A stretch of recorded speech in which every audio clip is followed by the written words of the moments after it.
am I supposed to do? Introduce who you are and what you represent. There's nothing left. You did it all. Except that I come from Boston. I talk funny.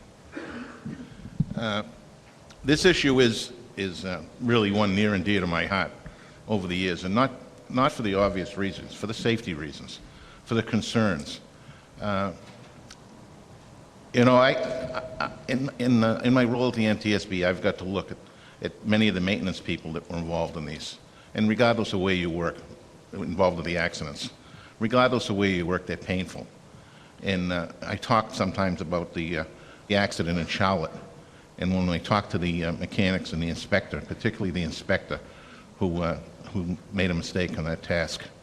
And those of you that were around in the 60s may remember the saying that was coined, the 1,000-yard stare, for the folks that came back from Vietnam and all that they've experienced.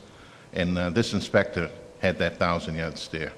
You could look into his eyes and see the back of his head because he knew what had happened. Maintenance accidents are a process failure, and we can prevent process failures.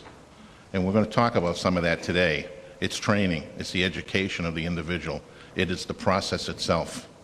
It's the level of oversight that we see missing.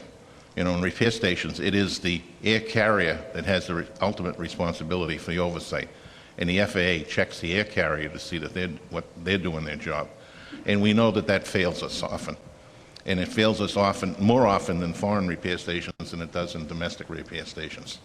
So we have a considerable task to get a handle on all of that and get our corporations to do what they should do. Some of them are already doing a better job than others. We need to take those best practices and move them across the industry. You done? Yeah. Well, I got Of course a you're whole done, because I page. just cut you off. You're done. Do that with me.